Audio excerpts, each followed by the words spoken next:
Dad, I'm begging you. I call you my father because Mama trusted you. She said you would protect me. Please. I'm in pain. I can't keep living like this. No one will believe you. To everyone else, I'm the man who took care of you. I've done everything you asked. I cook. I clean. I never complain. Please, just let me go. Let me live my life. You have nowhere to go. Who will take you in? Who will listen to you? My mother wouldn't want this. You promised her. You promised you would love me like your own daughter. Why did you change? At that moment, she made a silent promise to herself. One day, I will escape. One day, someone will finally hear my voice. And when that day comes, the truth will set me free. Before we continue this emotional story, take a moment to share your thoughts in the comments. If this story has already touched your heart, please like and share this video so more people can watch it too. I'd also love to know where you are watching from. Tell me your country and city in the comments.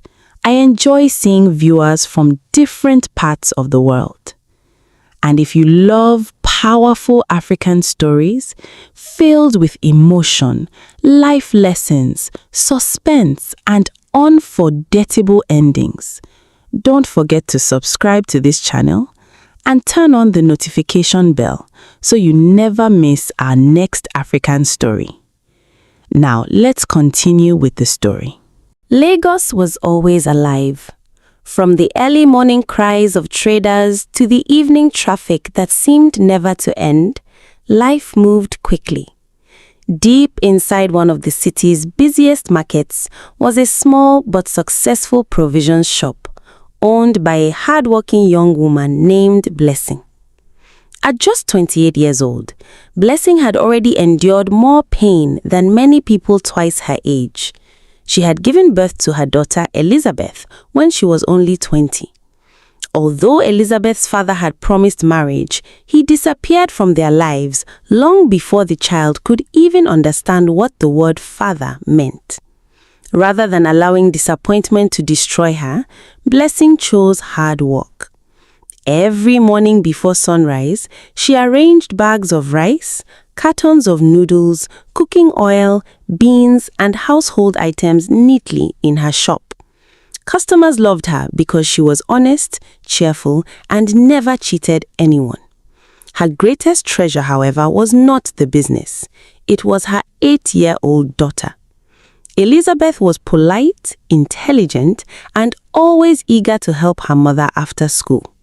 Whenever she finished her homework, she would sit beside Blessing in the shop, greeting customers with a bright smile. "Good afternoon, ma." "Welcome, sir." The customers often laughed. "Blessing," one elderly woman would say, "this girl will grow into a wonderful woman one day." Blessing would smile proudly. "That is all I pray for." Every night before they slept, mother and daughter knelt together to pray. "Lord," Blessing would whisper, "I don't ask for riches. Just protect my daughter. Let her grow into a woman with a good heart." Elizabeth would hug her tightly. "Mommy, I'll always take care of you." Blessing kissed her forehead. "And I will always take care of you." Neither of them knew that life was quietly preparing a test neither of them expected. 2 years passed. Blessing had just turned 30, while Elizabeth celebrated her 10th birthday. One busy market day, as Blessing struggled to lift a heavy sack of rice, a well-dressed man quickly stepped forward. "Please," he said kindly, "let me help you." Before Blessing could refuse, he carried the sack into her shop with ease. "Thank you," she said with a grateful smile. "My name is Aketayo." "I'm Blessing." He smiled politely. "I've passed this market many times, but today is the first day I've had the courage to greet you." Blessing laughed softly. "So, you planned this?" "Not exactly," Aketayo replied with a smile. "I simply couldn't ignore someone working this hard." Over the following weeks, Aketayo became a regular customer. Sometimes he bought groceries. Other times, he simply stopped by to greet Blessing before heading to work. Everyone in the market noticed. One afternoon, Mama Bose, another trader, whispered, "I think that gentleman likes you." Blessing laughed. "He is just being friendly." Mama Bose shook her head. "No, my daughter. A man doesn't visit the same shop every week without a reason." Blessing smiled but said nothing. Deep inside, she was afraid. She had trusted someone once before and had been left to raise a child alone. She refused to make the same mistake. One Saturday afternoon, Elizabeth arrived at the shop after school. Aketayo was already there. "So," he said, smiling warmly, "this must be Elizabeth." The little girl nodded shyly. "Good afternoon, sir." "My goodness," Aketayo replied. "Your mother was right. You're very polite." He handed her a small storybook and a packet of biscuits. Elizabeth looked at her mother before accepting them. "Thank you, sir." Blessing smiled proudly. "Always remember your manners." From that day on, Aketayo treated Elizabeth with kindness and respect whenever they met in public. He encouraged her to study hard and often reminded her that education could open many doors. Months passed, and the friendship between Blessing and Aketayo grew stronger. He spoke respectfully, never rushed her, and patiently earned her trust. One evening, after closing the shop, they walked toward the bus stop. "Blessing," Aketayo said gently, "I know life has not been easy for you." She remained silent. "I also know that trusting someone again is difficult." She looked at him. "But I want you to know something." "What is it?" "I don't only admire you." He paused. "I admire the woman you have become and the mother you are." Blessing's heart raced. "My daughter is part of my life," she said quietly. "Anyone who wants me must accept Elizabeth too." Without hesitation, Aketayo nodded. "I understand. I don't mean accept her for today. I know. I mean forever." Aketayo looked directly into her eyes. "If you become my wife, Elizabeth will become my daughter. I will protect both of you as long as I live." For the first time in many years, Blessing felt hope replacing fear. She believed God had finally answered her prayers. But while the market celebrated the beginning of a beautiful love story, fate was quietly preparing a heartbreaking tragedy that will change Elizabeth's life forever. The wedding between Blessing and Aketayo was simple but joyful. Family members, neighbors, and fellow traders from the Lagos market gathered to celebrate. Blessing could not stop smiling. For the first time in many years, she believed she had found a man who truly loved both her and Elizabeth. After the ceremony, Aketayo knelt in front of Elizabeth. "My daughter," he said warmly, "from today you will never walk alone again.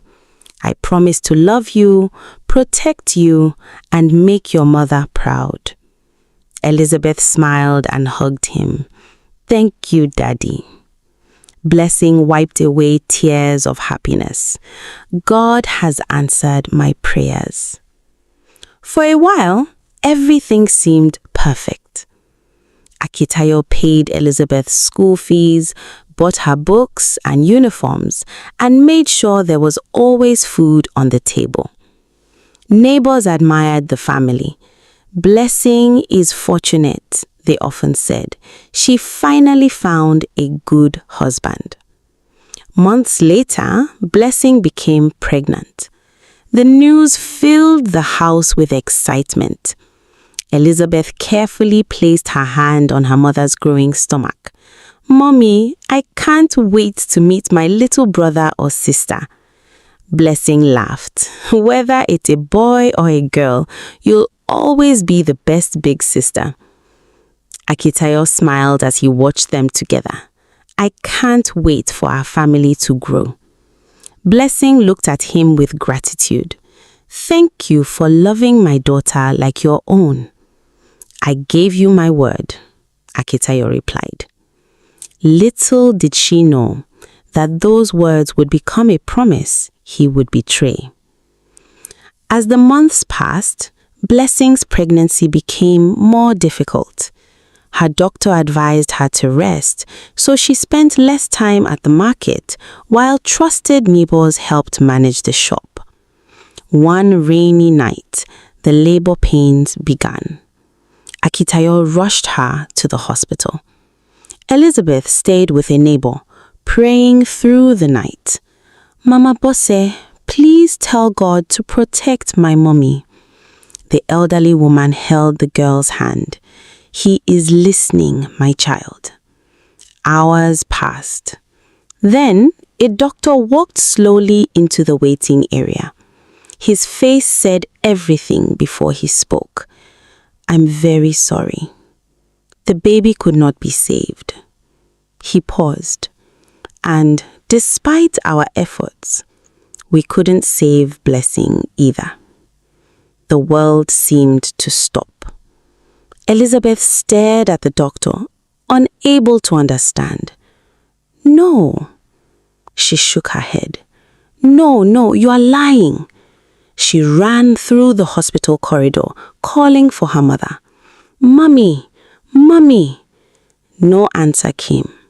Her cries echoed through the building. At only 10 years old, Elizabeth became an orphan. The funeral was heartbreaking. Traders from the market wept openly. Blessing worked so hard, one woman cried. She didn't deserve this. Elizabeth stood silently beside the grave, holding a faded photograph of her mother. As the coffin was lowered into the earth, she whispered, I'll miss you forever, Mommy. Aketayo placed a hand on her shoulder.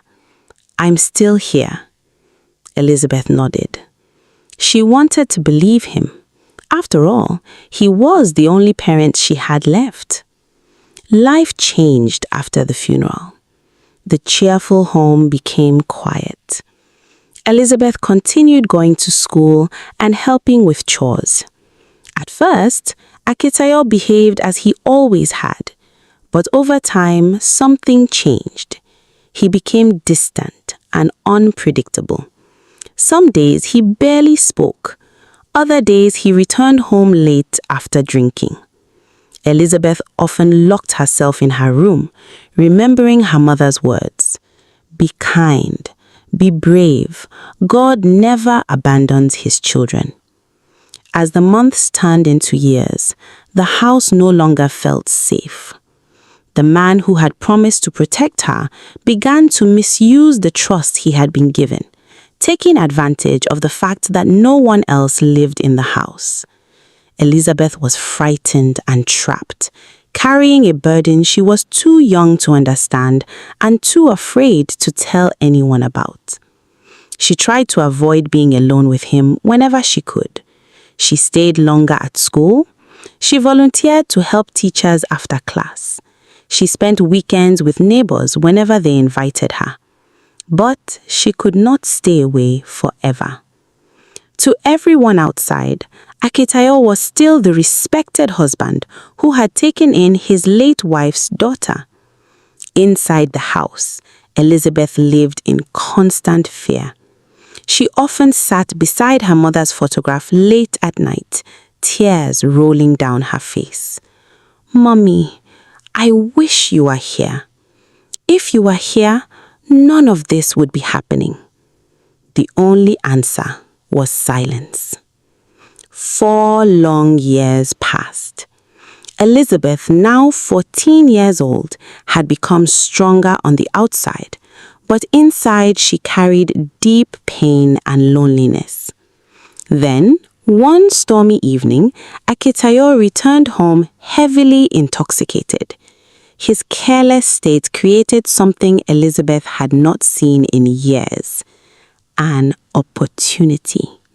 For the first time in years, the front gate was left unlocked. Her heart began to race. She looked toward the gate and made the biggest decision of her life. She would run. Whether she survived or not, she knew one thing for certain. She could never spend another night in that house. Rain poured heavily across Lagos that evening. Inside the house, Aketayo stumbled through the sitting room after returning from a drinking spot. He dropped his keys onto the floor without noticing that the front gate had not been locked properly. Elizabeth, now 14 years old, sat quietly inside her room. Her heart pounded.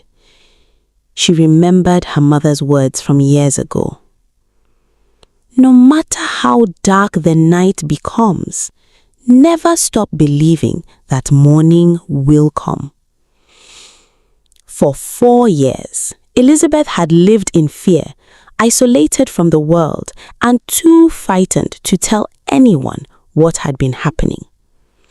She had prayed countless nights for a chance to escape.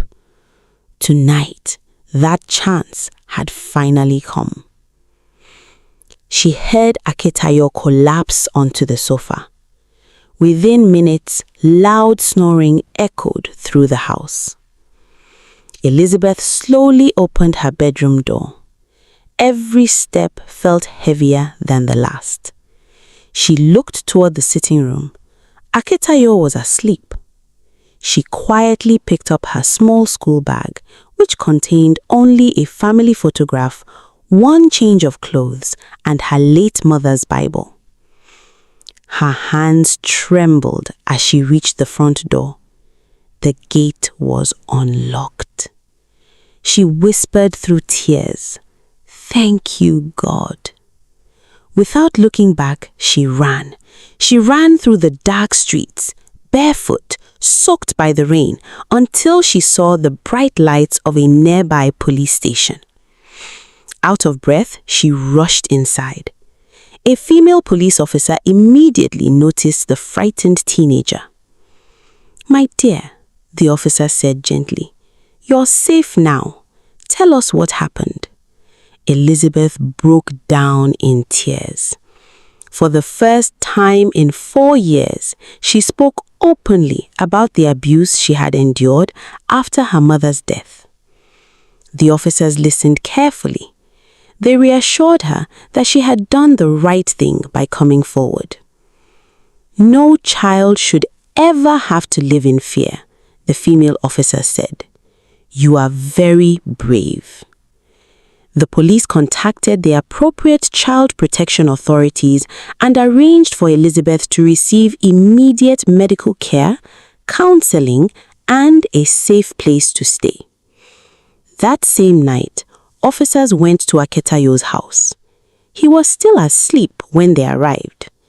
They woke him, informed him that he was under arrest, and took him into custody for investigation. The neighbors gathered outside, shocked. "How could this happen?" one asked. "He always looked like such a respectable man," another replied. The truth had finally come to light. Months later, the case went before the court. Investigators gathered evidence, interviewed witnesses, and presented the facts.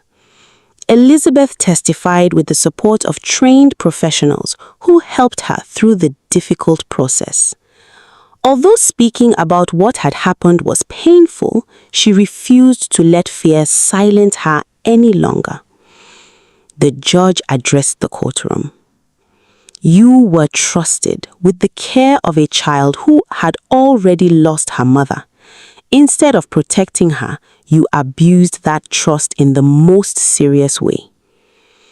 After considering the evidence, the court found Aketayo guilty of the crimes charged. He was sentenced to a lengthy prison term in accordance with the law. As he was led away, Elizabeth did not celebrate. She simply closed her eyes. She felt as though a heavy chain had finally been lifted from her heart. Justice could not erase the past, but it meant she no longer had to live in fear. With help from social workers and a caring foster family, Elizabeth slowly began rebuilding her life. She returned to school. She received counseling that helped her heal little by little. Some days were still difficult. There were nights when she missed her mother so much that she cried herself to sleep. But she never gave up. Years later, Elizabeth graduated from university. She chose to study social work because she wanted to help vulnerable children find safety and hope. Whenever she met a frightened child, she would gently say, "You are not alone. Your story does not end with pain." Later, she established a small foundation in memory of her mother, Blessing, providing support for children who had experienced abuse or neglect. On the wall of the foundation's office hung a framed photograph of Blessing. Every morning before work, Elizabeth smiled at the picture. "Mommy," she whispered, "you asked God to protect me. He did. And now I will spend my life protecting others." The market traders, who had once known Blessing, often visited the foundation. They would smile proudly and say, "Your mother would be so proud of the woman you've become." Elizabeth would look toward the sky with tears in her eyes. "I hope so." Because although evil tried to destroy her childhood, love, courage, justice, and hope gave her a future. Thank you so much for watching this story to the end.